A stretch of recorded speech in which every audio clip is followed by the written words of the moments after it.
Well, ladies and gentlemen, I am extremely happy to announce that this is the last episode of how to build the classic minigames lobby. After a year and a half, we have finally finished building this nostalgic piece of Minecraft history, and it's been an amazing journey, but we are not fully finished just yet. See, today for episode 29, we'll be fixing up some small redstone related things that needed to be finished, of course. I'll also be showing you guys what items need to be in what chests and dispensers, and lastly, all the hidden little things that you need to add in order to make this lobby as authentic as the original. So let's get started. So here is the materials that you guys are going to be needing. Now these materials themselves are actually in order to finish the remaining redstone that is actually needed to make all the redstone in the actual lobby itself work. However, as a small note for the actual making it authentic section of this tutorial, which will be us adding in some remaining item frames and also of course fireworks and other things like that, and there will actually be other materials that are not mentioned here, so just keep that in mind.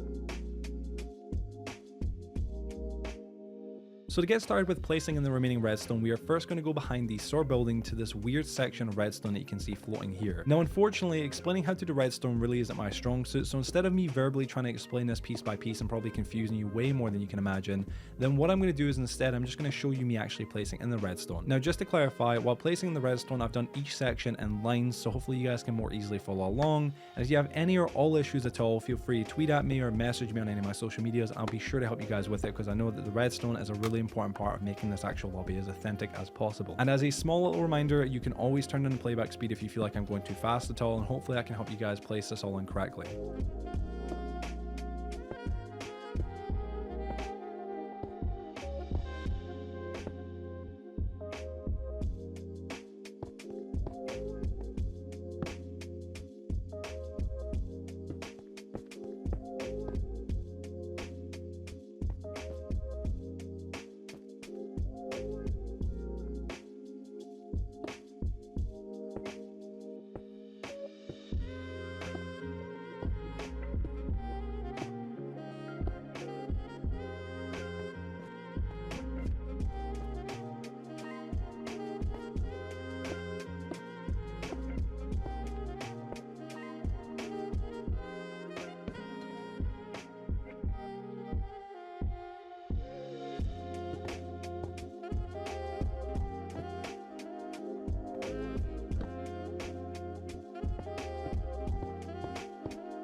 Now that we've done the hard part of the redstone, we can simply take our 3 remaining redstone torches and go around to the back of the right bell tower and break in the walls just like I do here, and then place our remaining torches in just like this.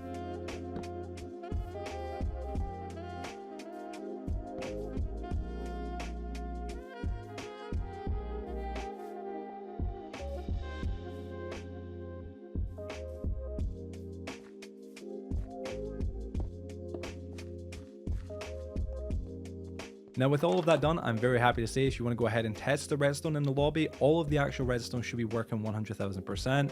I myself am playing on Bedrock Edition, which is pretty much renownedly known as having pretty different redstone than obviously Java, but this redstone will work on Java the same way it does work on Bedrock.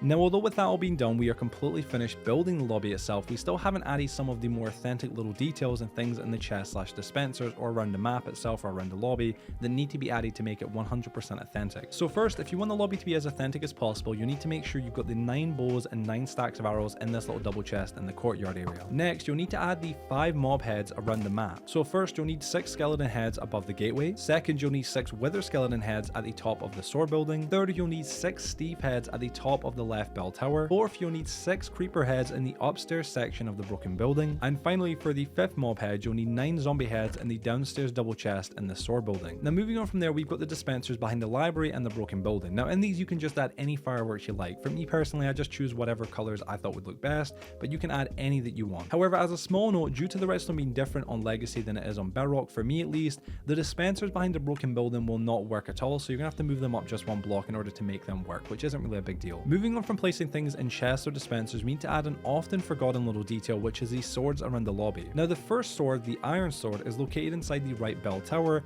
and needs to be pointing in this direction. The second, the gold sword, is located under the left bell tower and needs to be pointed in this direction. And finally, the third, the diamond sword, is located in the library on the roof of the 2nd floor and needs to be pointing in this direction. These swords, if it isn't already obvious, are actually directional code for the players to adjust the swords inside the sword building, which will then give them access to the bottom floor of the building, so they are a very important part of the actual lobby itself. Now lastly, for our authentic details, we need to make sure this painting in the right bell tower is hiding the pressure plate and sign, something that I did not do within my last episode, of course, building this building. Then inside the broken building, we'll need to add 3 item frames with the creeper, Steve, and skeleton head all inside of them. And underneath that, we'll need to replace the 2 flower pots that did have cactus in them with a dandelion and a poppy. With those things all being done, provided you built the lobby correctly, you've got all the redstone correctly working, and of course on top of that, you put all the things in the right dispensers, chests, and obviously all around the map, little extra features, you have now got a fully authentic recreation of the classic 2016 Minecraft Legacy minigames lobby. And with that, that is us entirely done with this series, guys. I can't believe that after a year and a half, we are fully finished with it. I'm really kind of proud of myself for fully finishing this series. I gotta say, I don't want to tap myself in the back or pat myself in the back too much, but this series has been probably one of the most difficult series, if not the most difficult I've ever had to produce, in terms of quality, in terms of scripting, because if you don't know, every single episode for this series was scripted and planned out, of course, so it was all correct and everything was built correctly. And it took literally hundreds of hours of work. So I really do hope that you guys went to enjoy. And if you guys did, as always, please be sure to drop a like in this video. Be sure to subscribe if you haven't already, and share with your friends and family the series or the playlist, of course, or any of the episodes. As a small note, as you have probably known from the very beginning, if you watched the actual trailer for this actual series, I did say at the very beginning that this series was kind of the predecessor before I went on to actually rebuild and finish building the actual 2017 Minecraft minigames lobby. If you do not know already, that lobby itself is a lot bigger than this lobby. It's a much bigger project, and it'll probably have a lot more episodes than this series had. But if you don't already know, I actually initially did make a series of me rebuilding that lobby. About 11 episodes I made, and they weren't the best quality, but I finished it quite prematurely and never actually fully finished the series or how to build the lobby itself, and left everybody kind of in a state of hiatus. But now that the series is finished, I can immediately actually start working on remaking that series and making it better than ever before, more easy to follow, and of course taking some of the tips, tricks, and obviously of course little things that I've learned from making this series and apply it to that one. So yeah guys, be sure to subscribe and stick around for that, obviously, if you don't want to miss out that series. And yeah guys, other than that, thank you all so much for watching this episode once again, or the series in general. I really do appreciate it, folks. It's been an amazing journey. Hope that you guys are happy with your beautiful lobby, and hopefully I'll see you peeps in the next actual series, of course, of mine.